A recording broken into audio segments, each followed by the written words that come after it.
Bonjour à tous, bienvenue sur l'Espace pour demain. Le SPACE est aujourd'hui le salon de l'élevage de référence et c'est pour cette raison que ces organisateurs ont décidé de mettre à profit cet événement pour créer des temps de débat sur les enjeux du bien-être dans les filières.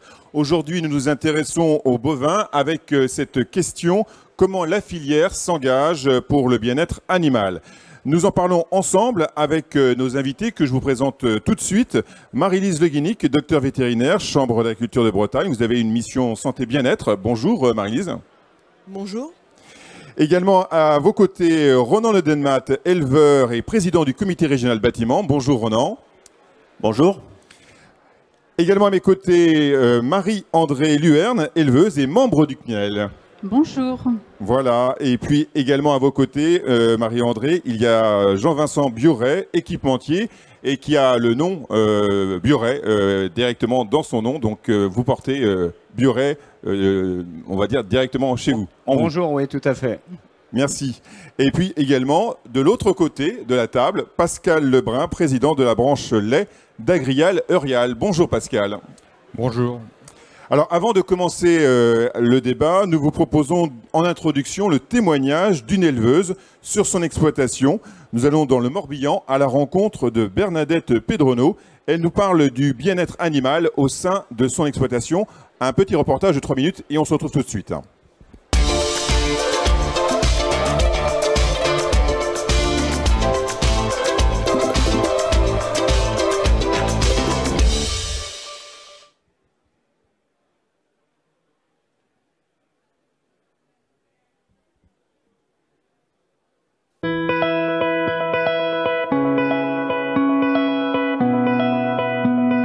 Je suis Bernadette Pedrono, je suis agricultrice sur Bignon, j'ai un élevage avec mon mari.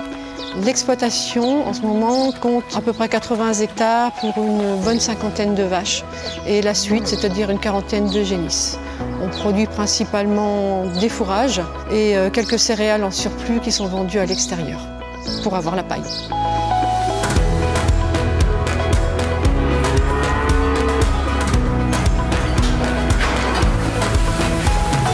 Alors les animaux, je les considère un petit peu comme si vous considériez vos chiens, vos chats, vos animaux domestiques. Pour moi, c'est un animal qui ne peut pas avoir une distance particulière par rapport à nous. Ça peut commencer dès le moment où on le sépare de sa mère pour l'emmener dans le bâtiment. Déjà là, on essaye de lui faire comprendre qu'on est là, qu'on est un être humain et qu'il ne doit pas avoir peur. Ensuite, au niveau du premier lait, c'est vrai qu'on est là pour remplacer la mère. Il faut montrer qu'on est là, il faut leur parler, les toucher. Cette relation est très importante pour nous parce que finalement, c'est un tout.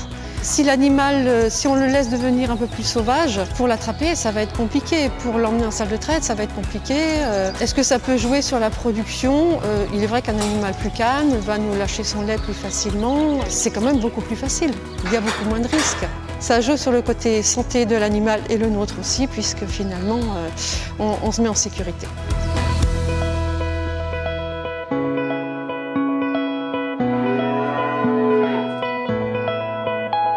Par exemple, si vous mettez un matériel en place pour le bien-être de l'animal, je vais prendre celui de la brosse électrique. On pense que c'est uniquement pour le bien-être animal. Nous, concrètement, j'avais un souci, c'est que mes vaches n'avançaient pas dans la salle de traite. Moi, ça m'agaçait. Et effectivement, la brosse, les vaches adorent, mais nous, on est aussi soulagés en salle de traite parce qu'elle dégage beaucoup plus vite.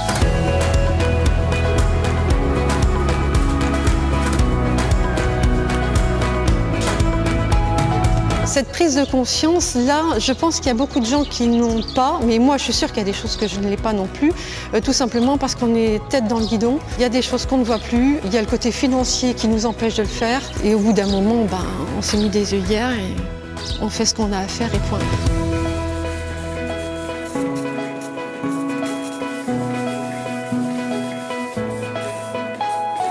Les formations nous rassurent en fait. On a franchi le pas de passer en monotraite seulement sur 3 semaines. On a fait un essai cette année suite à la formation. J'ai suivi un webinaire et je leur ai posé la question directement en leur demandant si c'était possible avec des vaches à 10 000. Et ils nous ont répondu, il n'y a aucun souci. L'avantage de la monotraite, c'est que déjà au niveau des tâches, on a la traite que le matin. Moi, j'avais mal au bras. J'ai soulagé mes bras déjà pendant 3 semaines. On est très contents de nos 3 semaines qui ont été vraiment une période de notre vie semi-vacances. On a rattrapé du temps de travail en retard. On était beaucoup plus reposés. Ça a complètement changé nos vies.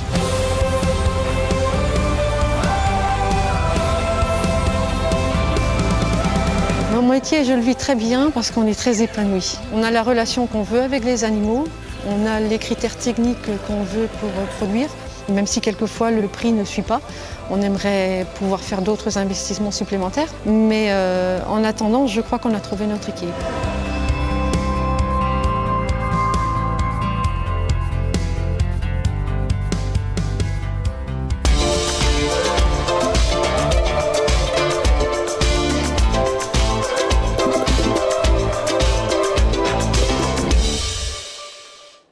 Alors Marie-Lise Leguigny, je vais ouvrir avec vous. Vous êtes docteur vétérinaire, Chambre d'agriculture de Bretagne. Vous avez d'ailleurs participé à l'élaboration de cet espace pour demain sur le thème du bien-être animal. Vous visitez de nombreuses exploitations. Quel constat faites-vous aujourd'hui? Quels sont les points d'amélioration sur la problématique bien-être? Est-ce qu'il y a des sujets encore un peu touchy, difficiles à mettre en place, comme a pu d'ailleurs l'évoquer Bernadette Pedrono? Alors, en fait, on peut dire que dans le Grand Ouest, en fait, compte tenu des conditions d'élevage, on est plutôt avec un élevage laitier où on peut mettre en avant beaucoup d'atouts en termes de bien-être animal et on peut communiquer et lever un certain nombre de craintes des consommateurs sur le bien-être animal dans nos élevages. Atouts, alors même si bon, on voit bien les conditions météo permettent de la pousse de l'herbe, même si du coup les chemins sont pas toujours comme on pourrait le souhaiter, comme on vient de le voir, mais donc c'est un énorme atout de pouvoir avoir cet accès extérieur. Ce n'est pas un jardin des plantes non plus, quoi. Hein. Comment? On n'est pas dans un jardin des plantes non plus. Voilà, tout à fait. On est en élevage, donc ça c'est un atout important pour la liberté des animaux et aussi pour les aspects revenus, coûts de production, revenus des éleveurs.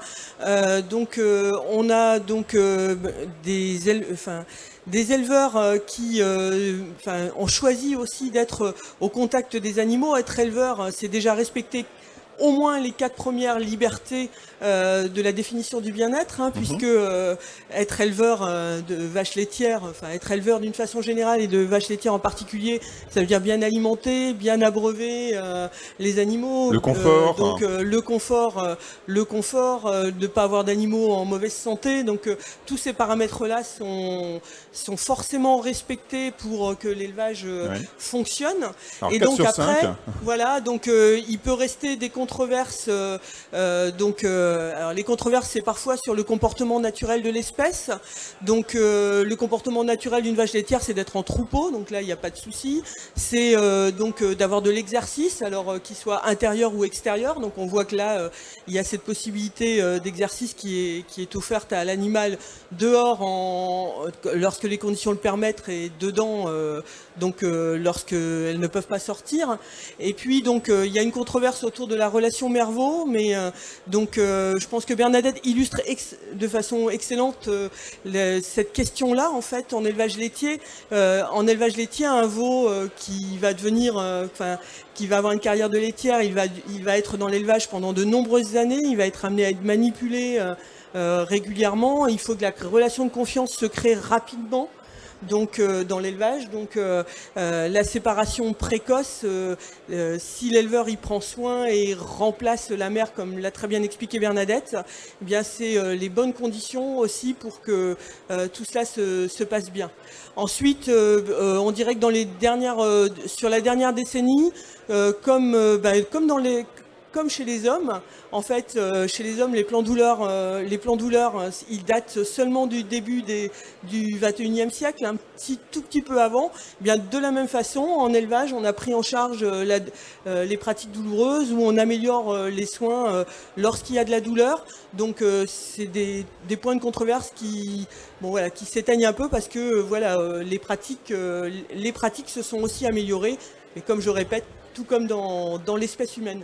Oui, en fin de compte, on avance aussi en marchant et aussi avec l'expérience, c'est ça aussi. Tout à fait. Voilà. Merci Marie-Lise pour avoir brossé, on va dire, de manière générale, l'ensemble de la situation. Marie-André Luerne, je me tourne vers vous maintenant. Vous avez donc, vous êtes éleveuse d'abord et avant tout. On vous a également invité ici en tant que membre du CNIEL. Au niveau de votre exploitation, juste pour vous donner quelques mots sur voilà, l'importance de votre exploitation, vous êtes en GAEC ? Oui, je suis en GAEC avec mon mari. Mes 4 enfants travaillent sur l'exploitation. J'en ai 3 qui sont associés et ma fille qui a un projet aussi de rejoindre l'exploitation. On a 149 vaches laitières, 210 hectares. Ouais, c'est une affaire de troisième génération, c'est ça? Oh, on les compte plus. On les compte plus, voilà, d'accord. Et donc, par rapport à ce qu'a dit Marie-Lise, par rapport à ce qu'on a vu dans le reportage, vous vous y retrouvez? Ou est-ce que aujourd'hui, ce qu'on montre ici, ça pourrait apparaître comme un peu, on va dire, l'exploitation un peu idyllique, où les choses se passent bien, il n'y a pas de problème, on nous montre pas tout finalement, hein? Bah justement, c'est le contraire. On peut tout montrer parce que justement, en élevage laitier, on n'a rien à cacher. Et je pense, parce que je vois plein de jeunes là, et moi je travaille avec mes enfants qui sont aussi jeunes, c'est voilà, le bien-être animal, c'est travailler avec les animaux, mais ça va de pair avec le métier, quoi. On ne peut pas imaginer d'avoir des animaux qui ne seraient pas bien traités, parce que de toute façon, la performance économique ne serait pas au rendez-vous. Donc c'est obligé, mais c'est même pas obligé, parce qu'en fin de compte, c'est l'ADN même du métier. Ceux qui ont choisi le métier, je le vois bien au travers de mes enfants, c'est justement parce qu'ils avaient sur cette relation au vivant et à l'animal qui faisait qu'ils l'ont choisi, ce métier. C'est pas une obligation de le faire, on le fait parce qu'on aime. Et du coup, on doit mettre tout en œuvre. Et c'est pour ça que la filière laitière n'a rien à rougir, parce que justement, c'était ce qui était pratiqué. Et là, juste, on veut communiquer et le faire savoir. Savoir au grand public, parce qu'il a le droit de savoir et il veut savoir. Donc, on doit lui apporter les éléments de réponse et on a plein de choses à raconter. Alors, je me tourne également maintenant vers Ronan Le Denmat. Vous êtes éleveur également, président du comité régional bâtiment. On ne va pas rentrer également dans le détail de votre exploitation, même si vous pouvez en parler également. Mais c'est plus en tant que président du comité régional bâtiment. On dit beaucoup que le bâtiment est une problématique à prendre en ligne de compte pour l'amélioration du bien-être animal. On l'a vu hier lorsqu'on a fait une table ronde sur l'aviculture, où là aussi les problèmes de bâtiment se posent parce que les normes bien-être évoluent. Est-ce qu'il y a des craintes sur ce plan-là, et est-ce qu'il faut penser les bâtiments en prenant en compte des possibles évolutions du bien-être animal liées aux attentes sociétales finalement? Alors le bien-être, c'est évidemment le cœur des réflexions du comité régional bâtiment, parce que le bien-être des animaux passe aussi par celui des éleveurs, et pour que les animaux aillent bien, il faut que l'éleveur aille bien et vice-versa. Et à ce titre, je trouve que le reportage qu'on a vu était vraiment éloquent, puisque l'éleveuse disait qu'elle était heureuse dans son métier. Ça se ressent sur les images et on voit des animaux calmes qui viennent vers elle. Alors, au niveau du bâtiment, il faut créer les conditions pour que tout ça soit possible. Donc des craintes, je pense pas on peut pas parler de craintes, on peut parler d'évolution, d'adaptation permanente aux nouveaux enjeux. Notre rôle, c'est par exemple d'émettre des recommandations sur des dimensions de couchage, d'aires d'exercice, de place à lauge, d'abreuvement, tout ça pour que les animaux soient dans un confort optimal. On va également travailler sur les matériaux, sur le volume des bâtiments, sur les dimensions. Et l'élevage laitier a aussi une particularité, on va dire, par rapport à d'autres élevages, c'est que même si le bâtiment a une place centrale, les animaux sortent encore beaucoup au pâturage. Et c'est également un message que l'on fait passer dans nos conseils, bien anticiper la sortie des animaux. L'accès au pâturage. Oui. Même si on voit également des bâtiments qui font en sorte que les animaux ne sortent pas. Alors ça peut être des choix d'éleveurs de pas sortir les vaches. Bon, chaque éleveur est libre de c'est un conseil que vous apportez. Vous allez plutôt dans le sens de l'ouverture et d'aller plutôt vers l'accès au pâturage. Alors nous, on ne dit pas aux éleveurs s'il faut faire du pâturage ou non. Par contre, on leur dit, s'ils font un bâtiment neuf, de bien être vigilants à l'implantation de leur bâtiment, de bien prévoir la possibilité de faire du pâturage, parce que ce sont des choses qui sont dans l'air du temps. On parle d'attente sociétale, on sent que ce sont des choses qu'on peut nous demander. Même les constructeurs de bâtiments avec qui on travaille au comité bâtiment nous disent qu'il y a un peu une incompréhension à refaire sortir les poules et enfermer l'élevage. Donc on sait très bien que ça fait partie des débats et que c'est important dans le cadre d'un nouveau projet de se garder cette possibilité-là, même si dans un premier temps il n'y a pas de pâturage.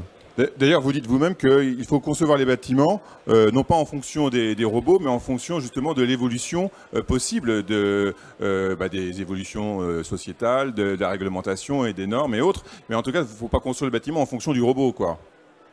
Oui, alors... Parce que le robot peut évoluer. On peut changer de robot, à un moment donné. Oui, le robot, oui, ça c'est pareil, c'est des choix d'éleveurs. Il y en a qui veulent robotiser pour supprimer des astreintes. Il y en a qui font le choix de rester en salle de traite.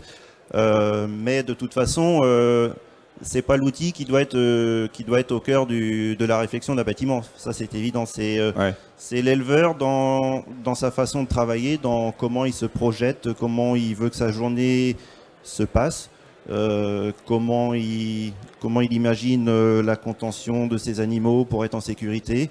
Donc forcément, il faut d'abord avoir cette réflexion-là. Et ensuite choisir l'outil qui est le plus adapté, robot ou salle de traite. Mais c'est pas, il ne faut pas commencer par dire je mets un robot donc je vais faire comme ça. Marie-André, comment vous régissez vous par rapport à l'évolution justement et le fait d'avoir des bâtiments qui doivent être adaptables, évolutifs, je ne sais pas, hybrides, comme on dit aujourd'hui? La meilleure façon, c'est oui, d'avoir des bâtiments qui peuvent être polyvalents et qu'on peut faire évoluer dans le temps. Parce qu'un bâtiment, ça coûte cher, on le fait pour de nombreuses années. Donc c'est surtout ne pas l'enclaver, pouvoir lui donner la possibilité. Et c'est vrai que c'est vraiment très primordial d'être en amont des réflexions, parce que la façon qu'on travaille aujourd'hui, elle ne sera pas forcément la même. Et il faut se donner justement les possibilités d'évoluer. Donc c'est très important. On l'entendait hier également du côté de la production avicole, et puis on l'entendra sans doute du côté de la production porcine. Il y a des inquiétudes sur, et peut-être que pour vous, je ne sais pas si c'est quelque chose qui vous travaille, le fait de se dire que demain il va falloir à nouveau investir parce qu'il y a des nouvelles contraintes, des nouvelles évolutions, alors contraintes ou normes, enfin ça dépend comment c'est vécu, mais voilà, des nouvelles évolutions qui font qu'il va falloir encore à nouveau investir pour des nouveaux projets, pour faire en sorte de répondre aux attentes. Oui, c'est une crainte, mais c'est vrai qu'on en parlera tout à l'heure. Quand on voit le niveau des exploitations laitières qui répondent déjà au socle qu'on s'est fixé dans France Terre de Lait par rapport aux indicateurs, on se dit qu'en fin de compte, la majeure partie des exploitations rentre dans ce qui est demandé. Mais c'est vrai que chaque investissement qui est demandé pour soi-disant du bien-être animal, s'il nécessite des investissements, quelque part, il faut qu'à un moment donné, on arrive à le répercuter sur le produit final et que ce soit aussi pris en charge. Parce que l'agriculteur lui-même, il peut répondre à certaines attentes. Comme on a vu tout à l'heure, la brosse, c'est vrai que sur mon exploitation, moi j'en ai une depuis pratiquement 15 ans. Ça ne m'a pas apporté un plus directement sur le prix du lait. C'est un investissement qui est raisonnable. Mais si on se dit que c'est carrément refondre tout un bâtiment et on arrive à des investissements trop lourds, on pourrait aussi parfois même décourager des producteurs de continuer la production. Ça peut même en arriver là. Donc il faut quand même se donner raison garder dans les investissements et dans les demandes et les attentes, quoi. Alors à côté, on a un équipementier, un spécialiste des équipements pour notamment la production bovine. Si vous êtes ici, a priori, c'est le cas. C'est ça. Entreprise Bioré. C'est ça. Donc, comment vous prenez en compte justement les attentes à la fois bien-être animal et puis prendre en compte aussi les inquiétudes qu'il peut y avoir des éleveurs à sortir beaucoup d'argent pour vos matériels, même si je sais qu'il y a toujours des efforts qui sont faits. Notamment à l'occasion du SPACE. Tout à fait. Et, il y a déjà beaucoup de choses qui viennent d'être dites là. Premièrement, félicitations, réussir à installer les jeunes dans la ferme familiale, vraiment bravo. C'est vrai que c'est une profession qui a besoin de jeunes. Il y a beaucoup de choses qui ont été dites, la passion. Si vous n'êtes pas passionné par l'élevage, se lancer dans l'élevage, j'ai presque envie de dire aujourd'hui, ça sert à rien. Les fondamentaux du bien-être animal, c'est hyper important de les répéter parce que souvent, en fait, on ne sait pas de quoi on parle. parle de bien-être, ouais, c'est un espèce de concept vague. Et quand on revient sur les principes de base, on se rend compte que c'est même plus c'est une majorité écrasante des élevages en France où le bien-être animal, bien sûr, il est pris en compte. On va vous prendre un exemple de quelqu'un qui a glissé pour différentes raisons et on va le mettre en lumière en occultant les 99% qui font bien leur travail. Donc c'est souvent comme ça. Après, pour la sortie des animaux, ça dépend du parcellaire. Hein. J'ai envie de dire, ta ferme, elle est où elle est. Hein. Si pour réussir à sortir les animaux, il faut construire un autre bâtiment, ça va tout de suite être plus compliqué. Et parce qu'on parle de bien-être animal, j'ai entendu parler du bien-être des éleveurs. Ça commence ici. Hein. Quelqu'un qui n'est pas bien dans sa tête, qui n'est pas bien dans sa peau, qui n'arrive pas à payer ses factures, pour que ces animaux soient bien, ça va être hyper compliqué. Donc, votre discours, c'est d'abord le bien-être de l'éleveur et également le bien-être de l'animal. Ça commence ici. Tu ne peux pas payer tes factures. Comment tu peux être dans une position mentale, positive, vis-à-vis de ton environnement. Et les animaux font partie de l'environnement. Alors après, au niveau de moi, ma partie, finalement, c'est concepteur de solutions pour le bien-être animal, pour répondre aux besoins physiologiques de l'animal, c'est-à-dire les besoins physiologiques qui sont connus. On sait comment fonctionne son métabolisme et effectivement, il ne faut pas qu'il ait de manque. Faut qu'il ait de l'eau propre, en quantité, à la bonne température, tout ça, quoi. Et le b.a.-ba, et nous, on va aller régler certains problèmes dans des vieux bâtiments, parce qu'on parlait nouveaux bâtiments. Mais ça concerne les nouveaux bâtiments, 1 à 2% de ce qui se construit par an. Si on veut améliorer les choses, grosso modo, même si on commence maintenant, ça veut dire qu'on aura amélioré les choses à 100% dans 50 ans. Donc en fait, le cœur du réacteur, il est sur les 98-99%, c'est-à-dire la rénovation, l'aménagement et la montée en confort pour l'éleveur et pour l'animal dans le bâtiment existant. Et en fait, c'est vraiment à cet endroit-là qu'il faut se concentrer. Une dernière petite chose, c'est l'investissement. Donc l'investissement, c'est que par définition, c'est quelque chose de rentable. Sinon, c'est une dépense. Oui, mais vous êtes un bon vendeur, un bon équipementier. Vous n'allez jamais dire que c'est une dépense. Vous prenez le dictionnaire, le Larousse, vous regardez AI, investissement, c'est quelque chose de rentable. Après, ça s'appelle une dépense. Donc, à partir du moment où on dépense pour le bien-être animal, c'est quelque chose de rentable et nous, on est capable de vous le prouver par A plus B. Études scientifiques à l'appui, parce qu'au bout d'un moment, il faut réussir à prouver les choses. Parce qu'on peut parler, mais il faut prouver. La deuxième chose, là où ça devient un petit peu litigieux, c'est quand on va demander à l'éleveur, par exemple, oui, mais là, ton activité qui est séculaire, parce que on s'est développé grâce à l'élevage. Il faut que tu améliores tes émanations au niveau gaz à tel et tel niveau parce qu'il faut le faire. Ouais, d'accord, mais en fait, au niveau rentabilité sur l'élevage, il se passe quoi? Rien. Donc là, je suis complètement d'accord avec vous, ça devient une dépense pure et simple. Et là, ça commence, l'équilibre économique, il peut être mis en cause. Et je veux dire, les éleveurs, ils en ont déjà assez dans le sac à dos pour qu'on leur en rajoute. Moi, je pense. D'accord. Très bien. Alors, on ne va pas rentrer dans le détail de tout le matériel qui est exposé ici. C'est pas l'objet de... Ça ne sert à rien, on va y passer des heures. Voilà.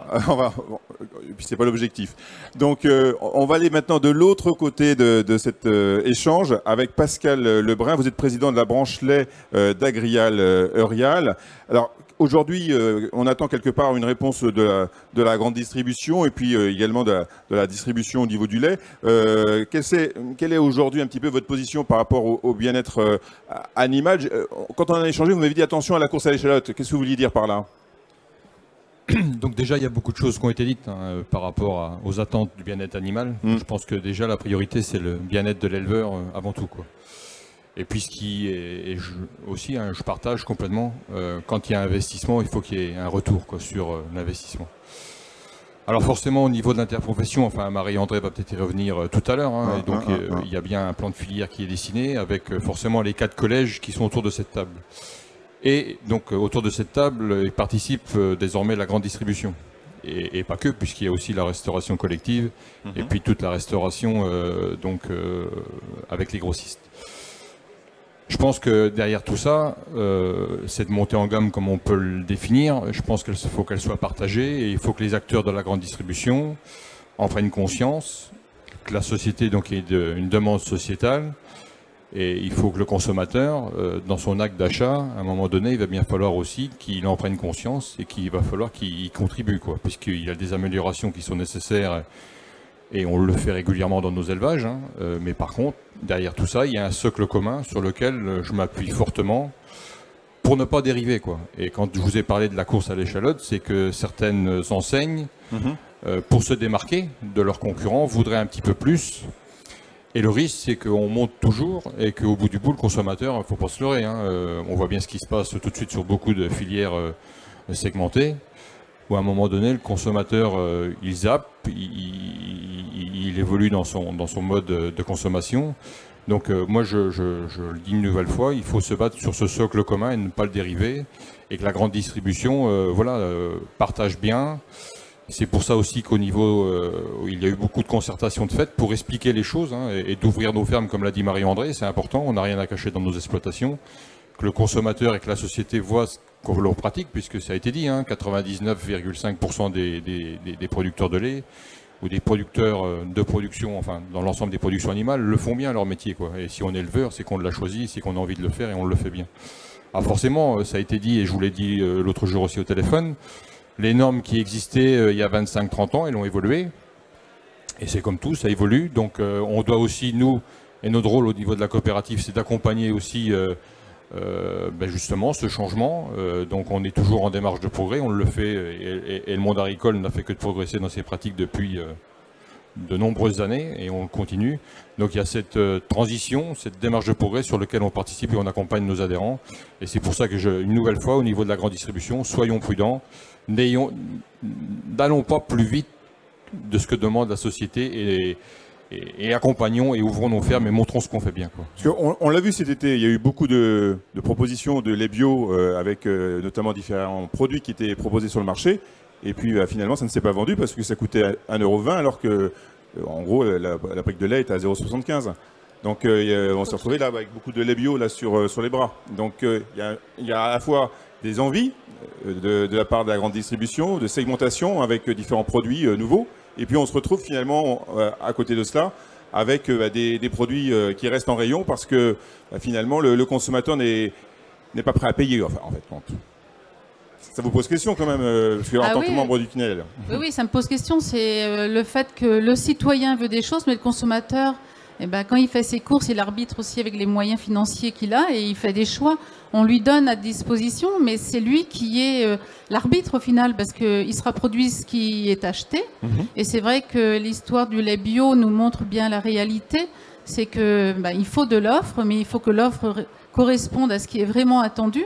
Et je rejoins tout à fait Pascal quand il dit qu'il ne faut pas monter la course à l'échalote. Moi, je ne sais pas si c'est maintenant que j'interviens par rapport à ça, mais j'aimerais bien parler dans le plan de filière, parce que Pascal l'a évoqué. Le plan de filière qui a été quand même élaboré suite aux demandes des États généraux où chaque filière devait présenter un plan. Nous, dans la filière laitière, alors à l'interprofession, c'est-à-dire que c'est à l'unanimité des collèges. À ce moment-là, on était 3 collèges, les coopératives, les laiteries privées et la partie production. On s'est mis tous d'accord en se disant le bien-être animal, c'est pas une option, ça fait partie du socle de base. C'est-à-dire que un agriculteur qui ne répond pas à ses attentes du bien-être, il n'est plus producteur de lait.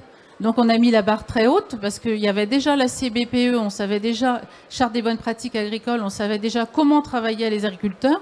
Souvent on n'a pas su le faire savoir aux consommateurs. Vous voyez bien qu'il y avait un manque dans la communication. Mais on s'est dit le bien-être animal en production laitière, c'est pas une option. Oui, c'est quoi ce socle? C'est quoi? C'est les 5 libertés en fait? Voilà, c'est les 5 libertés que Marie-Lise nous a expliquées tout à l'heure, qui se déclinent en 16 indicateurs, qui constituent un diagnostic. Les exploitations sont auditionnées. À l'instant T, il y a à peu près 500 techniciens qui sont formés sur toute la France.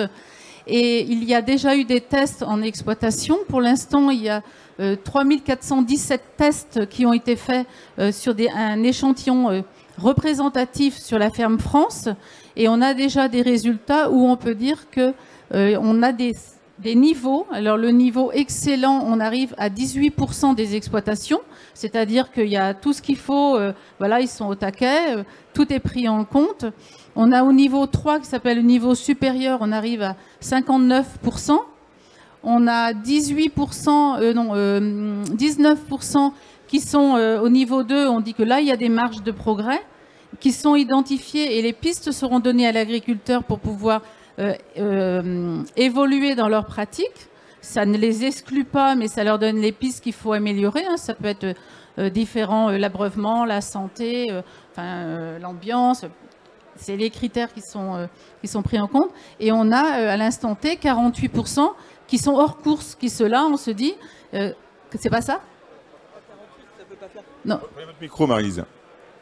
Non, 4%. Oui. J'ai fait un lapsus. Il y a 4% des exploitants On est qui, fini au-delà de 100%, voilà, c'est pour ça. à l'instant T, on sait que ceux-là, eh ben, il y a des choses dedans qui font qui ne rentrent pas dans le socle de base de France Terre de Lait et qui sont à côté, entre guillemets, à côté de la plaque. Mais on sait aussi qu'il y a toujours des exploitations et quelque part ça fait tort à toute la production, enfin tout le secteur aussi, on en connaît aussi et souvent c'est en lien aussi avec le mal-être des personnes. Souvent ça va de pair. Il y a des problèmes aussi autres qui sont des problèmes sociaux sur ces exploitations-là. Mais c'est pour dire que nous, dans la filière laitière, on s'est vraiment mis en ordre de marche. On a ce qu'il faut. Toutes les exploitations vont être auditionnées avant 2025. Il y a la charte des bonnes pratiques avec l'indicateur bien-être animal bovin. Moi, je veux, c'est mon souhait, mais pas que le mien, que tout ça soit fait sur la même visite sur l'exploitation, en se disant là, on prend le temps qu'il faut et on fait vraiment l'ensemble des éléments, on les prend en compte et après on tire les pistes aussi avec l'agriculteur pour améliorer les choses. Mais c'est vraiment très important. Et ce qu'a dit Pascal, moi je le rejoins tout à fait, c'est vraiment... c'est la peur qu'on se dit, oh ouais, mais de toute façon, puisque c'est déjà fait, on peut cranter. Et en fait, on va cranter des choses que de toute façon, le consommateur, bon, bah, bien sûr, on lui dit, tu voudrais avoir une Porsche comme voiture, il va dire oui, mais quand il va aller l'acheter, il va prendre la voiture qui correspond à son budget. Donc, il arrive un moment, il faut avoir, vraiment garder la raison en se disant, voilà, on auditionne, on est d'accord, ça fait partie, on n'a aucun complexe avec ça, on veut bien évoluer.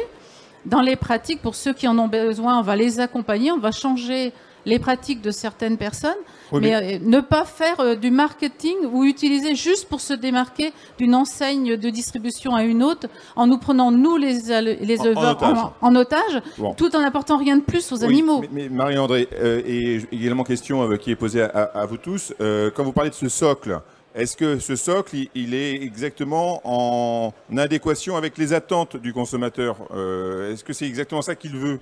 Est-ce qu'il ne veut pas plus que ce que vous proposez dans le socle, par exemple? Non, mais parfois, il faut dire les choses. Hein. Les consommateurs, ils savent pas ce qu'ils veulent. Ou le citoyen. Ils sont quasi schizophrènes. C'est-à-dire que quand on en discute, bon, bah, il n'y a pas de problème. Tout le monde veut du haut de gamme, du bio et ainsi de suite. On veut tous un produit de qualité. Philosophiquement, tout le monde est d'accord. Bon, quand on arrive à l'acte d'achat, on voit bien la consommation du bio, elle a atteint un maximum, alors qui varie un peu, mais si on veut, c'est une part de marché. Alors il y a certains qui mettent en avant tout le monde en bio. Je vais dire pourquoi pas, si tout le monde veut en acheter, il n'y a pas de souci. Oui. Et s'ils payent le prix, il n'y a pas de souci. Mais si il y a une partie de la population, ils en ont strictement rien à faire. Oui, est-ce un problème, là, essentiellement de pouvoir d'achat, ou est-ce que c'est aussi un problème de volonté de la profession, par exemple, de se dire, le socle, c'est le bio? La profession s'adapte.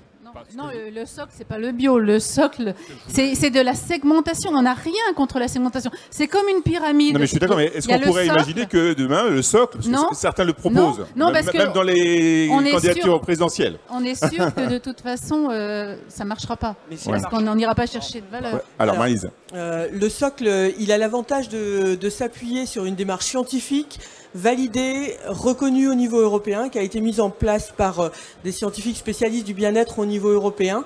Donc c'est vraiment ça, sur un aspect scientifique du bien-être qui s'appuie sur les 5 libertés dont j'ai parlé, sur des critères objectifs. Donc là, après on peut discuter. Il y a des difficultés dans les 5 libertés, vous évoquiez sur... Oui, mais ces points-là sont pris. Enfin, les points d'amélioration, ils sont pris dans cette démarche. Donc, il n'y a pas de souci. Enfin, on est sur une démarche validée, scientifique, reconnue au niveau européen. Je crois que là-dessus, il n'y a pas de débat. Après, le débat, il peut être entre effectivement les attentes sociétales et cette démarche scientifique, où il peut y avoir dans la tête du consommateur des choses autour du bien-être qui sont pas forcément totalement validées scientifiquement. Et puis le consommateur, en fait, on le traite au singulier là. Enfin, on parle de lui au singulier, mais dans les faits, il est pluriel. Et est-ce qu'on parle des attentes des welfaristes qui peuvent souhaiter le niveau d'excellence tout de suite, ou est-ce qu'on parle des abolitionnistes qui considèrent que de toute façon il n'y a pas de niveau acceptable en élevage, ou est-ce qu'on parle du consommateur qui a les moyens de se payer du bio, ou est-ce qu'on parle du consommateur qui n'a pas trop les moyens? Enfin, il y a vraiment toute cette segmentation, mais ce qui est important, enfin, vraiment dans la filière laitière, c'est que ce qui est construit aujourd'hui s'appuie sur un référentiel scientifique, validé, consensuel à l'échelle européenne, et que ça permet effectivement d'être sur un socle sur lequel on peut aussi aller se battre sur les marchés, parce que il faudrait pas, enfin voilà, on fait tous ces efforts de mise en place de socles consensuels avec des gens exigeants. Hein, je connais les scientifiques qui ont défini ça. C'est des gens exigeants. On n'est pas sur du rabais, c'est des gens exigeants. Donc on est sur ce niveau-là, qui n'est pas forcément sur le reste de la planète à même niveau, et donc faudrait pas non plus que les consommateurs qui n'ont pas les moyens se retrouvent avec finalement à devoir acheter des produits animaux avec des niveaux des moyens de production dans d'autres régions du monde, où le socle sur lequel on va s'appuyer ne soit pas du tout respecté. Alors on en vient à la juste rémunération, également au juste prix. Est-ce que quelque part le prix qu'il faut payer, parce qu'on a souvent vu aussi le monde de l'élevage monter au créneau en parlant des problèmes de prix.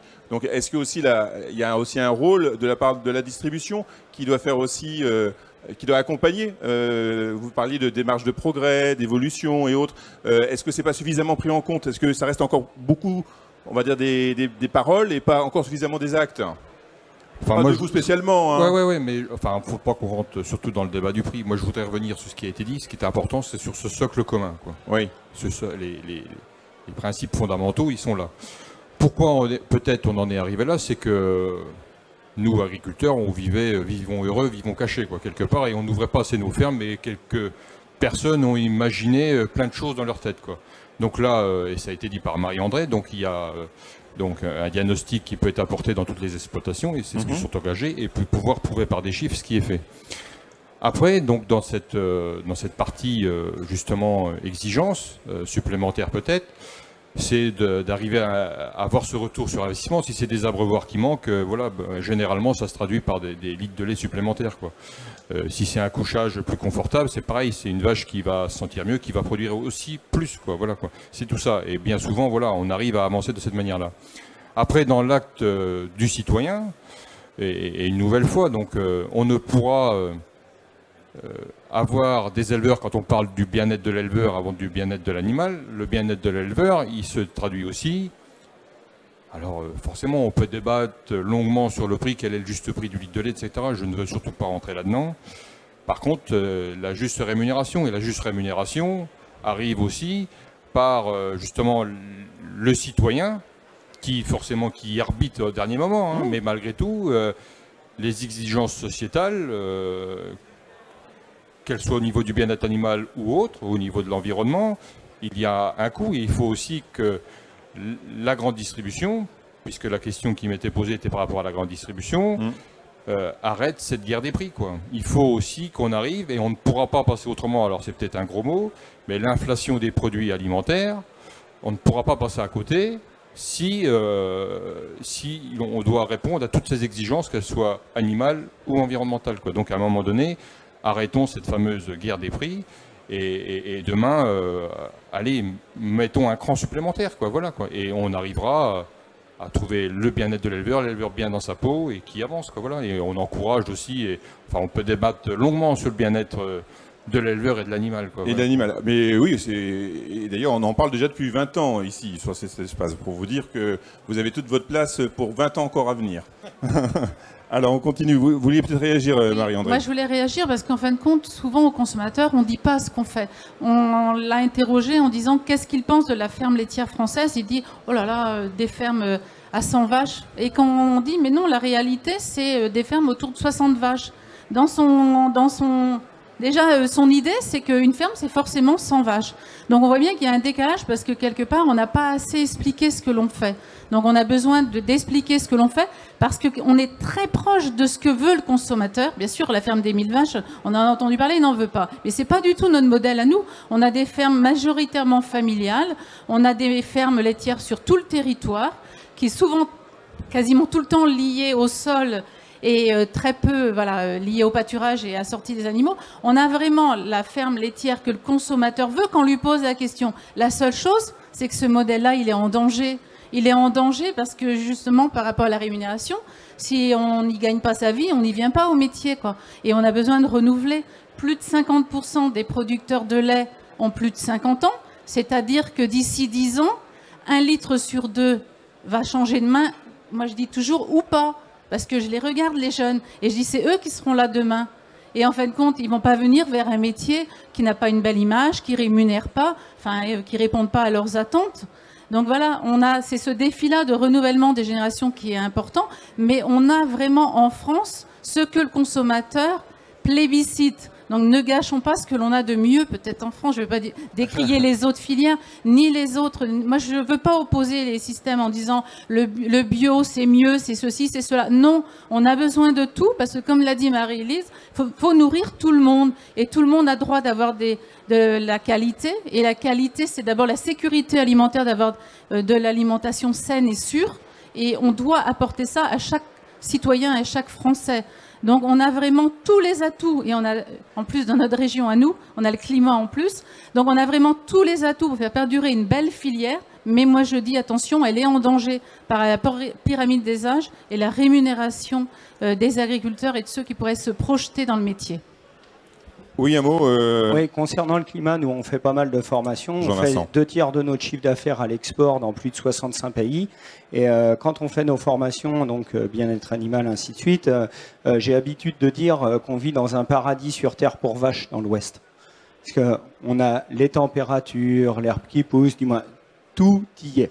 Et donc on est vraiment une terre d'élevage historiquement, et bon, il faut se le dire, hein. Il faut, du moins c'est un de nos joyaux. Donc ça c'est une chose. La deuxième chose, petite précision, donc moi je vois tout type de taille de ferme. Et le bien-être animal n'est pas corrélé à la taille de la ferme. C'est-à-dire qu'il y en a qui ont 40 vaches et bref, ils savent pas travailler, quoi. Et il y en a qui en ont 150 et qui font un travail exceptionnel. Et quand tu rentres dans la ferme, c'est serein, ça se respire le bien-être aussi. C'est comme un fluide, comme une vibration. Quand tu rentres dans l'élevage, les animaux, ils viennent vers toi, ils sont heureux. Et donc, oui, effectivement, je pense qu'il faut revenir justement à ces fameux fondamentaux quand vous vous mettez d'accord sur un socle de base. Là, on a une mesure de jugement et ça ne devient plus des discussions dogmatiques, quoi. Et dans ce socle, la partie bâtiment compte ? Ouais, je voulais juste dire que ce travail objectif, il faut qu'on communique dessus et qu'on en échange avec le consommateur et la société, parce que le bien-être animal tel qu'il a été évoqué par Marie-Élise, qui est vétérinaire, c'est quelque chose d'objectif, de mesuré, qui a été prouvé par des scientifiques, donc c'est indiscutable. Par contre, les attentes de la société, on est plus dans l'ordre du subjectif, de la représentation, de ce qu'on imagine, ce qu'on voudrait que ce soit par rapport à la connaissance qu'on en a, qui peut être liée à des grands-parents qui étaient agriculteurs.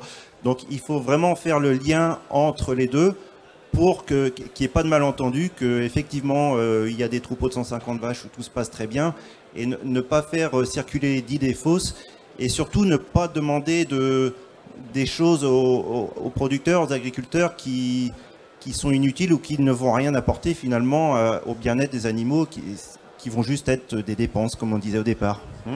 Marie-André, très court, avant le public. Je voulais juste dire, excuse-moi Pascal, c'est que, parce que la question a été posée, elle n'était pas vers moi, mais oui. On a vraiment regardé dans le socle les 16 indicateurs, c'est l'animal. On ne regarde pas s'il est dans le bâtiment dernier cri ou pas, c'est l'animal en lui-même, s'il est bien, voilà, c'est lui qu'on regarde. On ne regarde pas forcément s'il est dans un hôtel 4 étoiles ou pas, quoi. Parce que même le reportage qu'on a vu tout à l'heure, on a vu, c'est pas forcément le bâtiment dernier cri, non. Mais l'animal, il y est bien. On a vu qu'il n'avait pas peur de l'éleveur. Enfin, voilà, c'est vraiment prendre en compte l'animal en premier lieu. Très bien. Alors, on va ouvrir le jeu de questions et de propositions, de commentaires. Vous pouvez, si vous le souhaitez, vous lever la main tout simplement, puis vous nous dites, bah voilà, je souhaiterais intervenir. Est-ce qu'il y a des personnes qui souhaiteraient réagir, apporter un commentaire voilà, je vois des jeunes actuellement, là, ça vous oriente? Vous êtes orienté vers les métiers de l'élevage? Ça vous parle, le bien-être? Pour vous, c'est quoi le bien-être animal? Quel est votre âge? Alors, on va allumer le micro, voilà. Faut y aller doucement. On va y aller doucement. Voilà, doucement. Je m'appelle Iwen, j'ai 17 ans. Oui. Et je suis en apprentissage en niveau lait. Je suis en ferme en bio aussi. Et le bien-être, pour nous, c'est très important. Et même, comment tu le caractérises, le bien-être? Tu parles du bien-être de l'éleveur, de l'animal? De l'éleveur, de l'animal. L'éleveur, il faut qu'il soit content. Et les vaches, il faut qu'ils sortent dehors, c'est essentiel. Ouais. Et avoir même l'hiver, nous on est en logette, mais avoir de la paille propre, où ils peuvent bien dormir, où ils soient tout propres. Mais ça, l'alimentation aussi, c'est important. Et voilà. Voilà, donc voilà le point de vue d'un jeune qui a sa façon de voir ou de comprendre. L'éleveur doit être content. Voilà. Est-ce que vous êtes contente aujourd'hui? Oui. Oui, moi je suis contente. Je suis contente, mais parce que c'est le bien-être des éleveurs. Oui, et puis de voir que les jeunes se préoccupent de ça et que ça fait partie du métier, quoi. Avant, ça faisait partie, on n'en parlait pas, mais que les jeunes se disent que c'est c'est un sujet important. Après, voilà, il a défini des choses en disant qu'il faut que les vaches aillent pâturer, mais voilà, après, il y a différents systèmes, on doit aussi les respecter. C'est ça qui fait la diversité française aussi, hein, et puis. Bien sûr. Alors, est-ce qu'il y a d'autres questions là? Bonjour. Alors, il y a madame, voilà. Il y aura madame après, voilà. Oui, bonjour. Bonjour. Donc, je partage complètement... Expliquez-nous qui vous êtes. Moi, je suis là, je fais partie d'une société qui produit de l'alimentation pour les animaux, et notamment pour la filière bovin. Et donc, je partage aussi, pour être allé dans beaucoup d'élevages, faire des témoignages, je partage complètement l'opinion qui a été, l'opinion qui a été dite, et même pas une opinion, c'est une réalité, que la majorité des élevages, dans la majorité des élevages, le bien-être animal est respecté par l'éleveur. Enfin, c'est, comme vous dites, pour produire bien, une vache doit être bien. Mais en revanche, ce que je pense, c'est que le citoyen consommateur, lui, a une très très mauvaise image, ou alors une image d'Épinal. Une mauvaise connaissance. Et quand vous parliez de communication, je pense que le départ de la communication, ça serait déjà d'expliquer ce dont les animaux ont besoin. Parce que finalement, la majorité des citadins, ils font de d'anthropomorphisme, quoi. À la limite, ils imaginent des vaches que pour la vache soit bien, il faudrait qu'elle soit à 15 degrés, ou à 20 degrés avec une petite couverture ou des trucs comme ça. Enfin, ils transposent sur les élevages l'idée qu'ils ont des animaux de compagnie. Et je pense qu'une des informations qui serait essentielle à faire passer pour les consommateurs citoyens, c'est déjà de rappeler quels sont les besoins fondamentaux de la vache qui ne sont pas les besoins fondamentaux de l'homme, quoi. Enfin, et ça commence par là, et ils ne le savent pas. Ils ne le savent pas. Très bien, voilà. Alors, est-ce qu'il y a d'autres... et vous pouvez réagir hein, si vous le souhaitez, si vous êtes...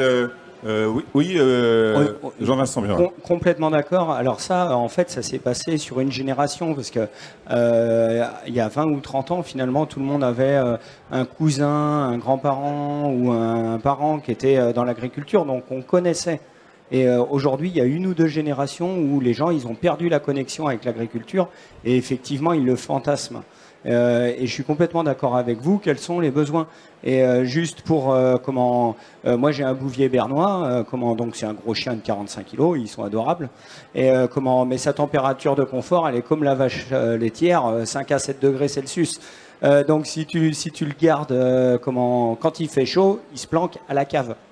Et si vous le gardez à l'intérieur à 20 degrés, la pauvre bête, elle tire la langue, elle est en train de mourir, comme une vache laitière. Donc peut-être expliquer les fondamentaux, effectivement. Oui, très rapidement également. Non, je voulais dire que les citoyens, même les citoyens qui sont nos voisins, peuvent avoir des contradictions. Par exemple, nous, on a des troupeaux de génisses qui restent dehors toute l'année, ils trouvent ça bien. Il y a 2 jours de neige chez nous. Ils nous appellent, ils nous disent mais vous laissez vos animaux dehors, quoi. Alors on leur explique, mais ils ont des contradictions parce qu'ils sont contents la majeure partie du temps d'avoir les animaux dehors. Mais en même temps ils disent qu'il faudrait qu'il y aurait un bâtiment pour la neige en Bretagne. Enfin voilà, c'est pas souvent quand même. Alors, mais on voit que c'est juste pour dire que les demandes sont aussi contradictoires et il faut vraiment beaucoup d'explications et de ramener les choses vraiment au bon sens. Mais il faut souvent des explications très simples. Alors. Également, une autre réaction d'un jeune, là. Bonjour. Bonjour, je m'appelle Mathéo, je suis de Belle-Île-en-Mer. Et du coup, là, j'entends parler de la filière laitière, ce que j'aimerais bien faire aussi plus tard, à reprendre la ferme des parents. Et ce qui se passe, c'est que je trouve en ce moment que la filière laitière est quand même beaucoup en danger. Car, par exemple, dans les années 70, ils ont commencé à faire que le lait aille sur le continent, par bateau et camion. Et c'était plus de 25 éleveurs laitiers. Et aujourd'hui, on est à peine 6.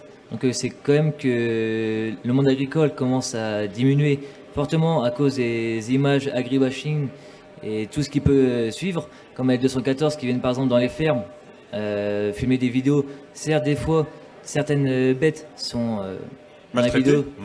Mais ce qui se passe, c'est qu'ils ne savent pas qu'on a beaucoup de mises aux normes à mettre au fur et à mesure. Par exemple, demain, ils en mettent une, on commence à la faire. Le lendemain, ils en remettent une autre et on n'a pas le temps. Et ce qui est embêtant, c'est qu'il faut beaucoup de sous, il faut beaucoup d'investissement. Et c'est ça que l'éleveur n'a pas forcément. Et il passe même beaucoup de temps au travail. Quand je vois chez moi qu'on fait la ferme, les papiers pour des fois le syndicat d'élevage ou un magasin à faire la boucherie, moi, vu que je suis au lycée, je ne peux pas aider les parents. Et du coup, ils ont du mal dans le travail. Et c'est que maintenant, le jour d'aujourd'hui, c'est que personne ne voit. C'est que le monde agricole est un peu en déficit. Par exemple, dans les ETA, les CUMA, ils ne trouvent plus beaucoup de chauffeurs. Et ça, maintenant, c'est que les jeunes ne sont plus attirés à cause de toutes ces images qui sont à moitié fausses. Et ça qu'il faut que se dire, c'est que j'ai des amis qui sont parisiens, ils viennent avec moi dans les champs, dans les tracteurs avec les bêtes, ils me disent comment ça se fait que les bêtes sont comme ça. Je leur explique, et après ils me disent j'en parlerai à des amis à Paris pour montrer que l'agriculture n'est pas ce qu'on voit vraiment à la télé. C'est vraiment une agriculture saine, dont en France, tout le monde dit oui, le bio c'est ce qu'il y a de mieux, le conventionnel, maintenant ça va diminuer. Et non, car la population va augmenter, le nombre d'agriculteurs risque de diminuer fortement dans les années à suivre. Et ce qui se passe, c'est que le bio produit la moitié moins d'un conventionnel. Et si tout le monde se met au bio, la production, il n'y en aura pas assez pour nourrir tout le monde. Et le prix se remettra pareil qu'au tout début quand il n'y avait que du conventionnel. Donc ce qu'il faut faire, c'est moitié bio, moitié conventionnel pour montrer un peu en même temps les deux catégories et faire en sorte qu'on puisse nourrir tout le monde. Et c'est là que certaines personnes ne comprennent pas aujourd'hui. Bon, en tout cas, vous avez là un bon porte-parole. Il a brossé plein d'éléments. Il a brossé l'agribashing, l'image du métier. Il a brossé la main-d'œuvre, problème de main-d'œuvre, et après le coût des investissements, et puis la segmentation. Il a brossé plein de sujets dans son intervention, et la souveraineté alimentaire. Souveraineté alimentaire également. Et également, il a vraiment fait une belle intervention. Bravo, jeune homme. Et en plus, Belle-Île, voilà, vous avez un beau projet quand même de laiterie sur Belle-Île. Donc j'espère que ça aboutira et que vous aurez un bel avenir. Voilà, en tout cas, il ne faut surtout pas être effrayé. Alors, on y va, on poursuit les échanges, c'est intéressant. Bonjour. Bonjour à tous. Déjà, merci pour votre intervention. Mon discours va un peu changer par rapport à vous. Je suis titulaire d'un master en éthologie, spécialisé dans le comportement animal, justement. Et je fais face à plusieurs incompréhensions, notamment dans le domaine scientifique, où la notion des 5 libertés fondamentales est assez désuète. Et le fait que l'éthologie est généralement pas du tout présente dans la mise en place des indicateurs qui servent justement à évaluer le bien-être animal. Donc je voulais savoir un peu quelle était votre réaction à ce sujet. 5 libertés, ça a été en 79. Hein. Alors, cette définition, effectivement, elle a le mérite d'être assez opérationnelle, de pouvoir être déclinée, comme l'a dit Marie-André, en indicateur.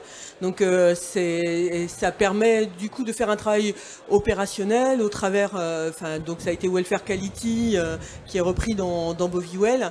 Après, donc sur l'éthologie, effectivement, c'est un champ. Donc l'éthologie, on est sur du comportement animal. Donc c'est un champ en fait qui a d'abord été investi plutôt sur les animaux sauvages et de ma connaissance d'ailleurs avec une vision plutôt anthropomorphique au début du XXe siècle. Ensuite, plus centré sur l'animal, et c'est quelque chose qui commence à apparaître. Donc des éthologues, à l'Institut de l'élevage, on travaille avec une éthologue depuis une vingtaine d'années sur des observations. Enfin, moi par exemple, je suis les essais à Trévarès sur la santé et le bien-être. Je travaille régulièrement avec Anne Aupiet, qui est éthologue à l'Institut de l'élevage, pour établir des protocoles d'observation des animaux, pour valider que nos essais, Bernadette a par exemple parlé de la monotraite, on a validé que la monotraite, elle ne générait pas de difficultés de bien-être de l'animal. Donc dans mon équipe vient de nous rejoindre aussi une éthologue, donc c'est quelque chose qui commence à se développer. Le groupe dont fait partie Bernadette en fait va accueillir en octobre là, une éleveuse éthologue sur des pratiques relationnelles, sur de la formation. Donc c'est un champ qui émerge. On a déjà ce socle de base dont j'ai parlé là. Donc les 5 libertés, c'est vraiment quelque chose d'opérationnel sur lequel on peut s'appuyer. On avance pas à pas. Enfin, je reprends les aspects de la douleur en humaine. Fin du XXe siècle, on était à peine sur les premiers plans douleur. Il y a encore des hôpitaux où c'est encore compliqué. Donc en élevage, on a aussi progressé sur ce plan-là. On progresse pas à pas. Donc on s'assure déjà que les 5 libertés soient bien assurées. Et on va vers l'éthologie. Clairement, c'est un champ qui va se développer dans les années à venir, forcément. Merci. Alors, oui. Chez Bioréagri, donc nous, on est dans l'élevage depuis longtemps, plus de 25 ans, et on commence à travailler avec des éthologues pour le développement de nos produits. Bon, personnellement, moi, il y a 5 ans, je connaissais pas le mot. Voilà. Donc pour vous dire que ça vient et ça évolue, on prenait en compte les évolutions de la société et puis aussi les problématiques que vous avez évoquées, mademoiselle. Merci. Une autre... D'accord, bonjour, vous vous présentez? Bonjour, Madame Bernadette, Société du Sceau Distribution et Bureau d'études Inateco. D'accord. Tout à l'heure, vous avez évoqué au niveau bâtiment qu'il ne fallait pas penser son bâtiment en fonction du matériel ou du robot qu'on allait utiliser. Nous partageons tout à fait cette idée et dans cet esprit-là, on a développé un robot de paillage et de surveillance qui demain est en train d'évoluer vers la distribution de fourrage. Et donc l'objectif initial de ce robot, c'était de remplacer un peu les bras et les yeux de l'éleveur. Les bras par rapport à l'astreinte, au travail quand même pénible du paillage, demain la distribution du fourrage et aider aussi l'éleveur à surveiller ses animaux. De façon non pas à limiter sa présence auprès des animaux, mais à l'aider à le surveiller quotidiennement pour les mises bas, etc. Donc, par rapport à la problématique de ne pas faire son bâtiment en fonction autour, du robot, par exemple. On a essayé de développer un robot relativement léger qui s'adapte autant aux élevages, aux grands bâtiments, petits bâtiments, neufs, anciens, structures en bois, métalliques, mais également aux bâtiments auvergnes, caprins, qui sont quand même similaires mais quand même un peu différents, avec des endroits de production différents. Il est volontairement léger pour éviter ce qu'on a évoqué tout à l'heure, des investissements lourds en termes d'adaptation. Est-ce que vous pensez que c'est une voie d'avenir pour tout ce qui est bien-être, respect du confort et du bien-être des éleveurs et des animaux? C'était le sens de mon propos tout à l'heure. En fait, tous ces outils-là, que ce soit de la robotisation ou d'autres outils, ils sont bien au service de l'éleveur et pas l'inverse. Mais effectivement, de ce que j'entends, c'est une aide à l'éleveur, et toutes les tâches d'astreinte que l'on va pouvoir enlever à l'éleveur, ça va aussi lui donner du temps pour faire vraiment son métier d'éleveur, de suivi des animaux, puisque on a un métier où on suit quand même nos animaux individuellement. On connaît nos vaches. Après, je ne vais pas dire qu'on connaît les caractéristiques de toutes nos vaches, mais aujourd'hui, on a quand même des logiciels qui nous permettent de les suivre individuellement, d'adapter notre conduite. Donc, tous ces outils-là vont dans le bon sens. Mais la simplicité peut aussi être source de bien-être. C'est un équilibre à trouver dans chaque élevage en fonction des aspirations de l'éleveur et de ses capacités d'investissement aussi. Les outils viennent petit à petit adapter le bâtiment, améliorer l'existant, quoi. Voilà, merci. Est-ce qu'il y a d'autres questions qui souhaitent être posées, ou on va peut-être conclure? Une là-bas, dans le fond. Peut-être vous approchez de nous à ce moment-là, parce que si vous êtes caché derrière la case maternité, qui n'a rien à voir avec notre filière bovine, rapprochez-vous et puis on va vous donner un autre micro, vous n'avez pas peur. Voilà. Bonjour. Bonjour, Caroline de la Chambre. En fait, j'accompagne les agriculteurs en difficulté. Oui. C'est pour ça que j'ai affaire à des gens qui sont dans le hors-course des 4%. Je voulais savoir comment ces éleveurs allaient être accompagnés dans le cadre de cette démarche de bien-être animal. D'accord. Pour l'avenir, en fait. Voilà. C'était ma question. Alors, qui peut apporter une réponse par rapport à cette question, qui souhaite intervenir? Je peux parler des cellules. Oui, voilà. Oui. En fait, il y a la mise en place dans chaque... dans le cadre du plan bien-être animal qui a été mis en place par Stéphane Le Foll en 2016 ou 2017, je ne sais plus bien, il y avait des mesures autour de ces questions-là. Donc on sait, c'est effectivement une question difficile, puisqu'on sait bien que les situations où les critères de base de bien-être ne sont pas acquis, c'est souvent des situations de souffrance sociale, également des agriculteurs. Et donc il y a des cellules qui ont été mises en place dans chaque département, où en fait on traite à la fois le côté bien-être animal et le côté accompagnement social. Donc c'est bien dans ces cellules que tu dois bien connaître, Caroline, et qui se mettent en place dans tous les départements, qu'en fait ces situations seront traitées à la fois de façon confidentielle, etc., pluridisciplinaire. J'ai eu l'occasion par exemple d'entendre le vétérinaire praticien qui participe à celle d'Ille-et-Vilaine dire combien il était satisfait du bon fonctionnement de cette cellule, où on cherche des solutions pour l'éleveur, où chacun cherche des solutions dans son domaine de compétences pour l'éleveur. Et donc voilà, il n'y aura pas de solution unique. Il y aura une commission avec des gens qui connaissent bien les élevages, qui pourront mettre tout à plat et voir quel est le chemin d'accompagnement qui pourra être proposé à l'éleveur. Ça se gérera dans ces cellules. Très bien, on va conclure maintenant puisqu'il est temps. Il y avait encore une autre personne qui... Rapprochez-vous peut-être, parce que vous êtes hors champ, comme on dit. Voilà.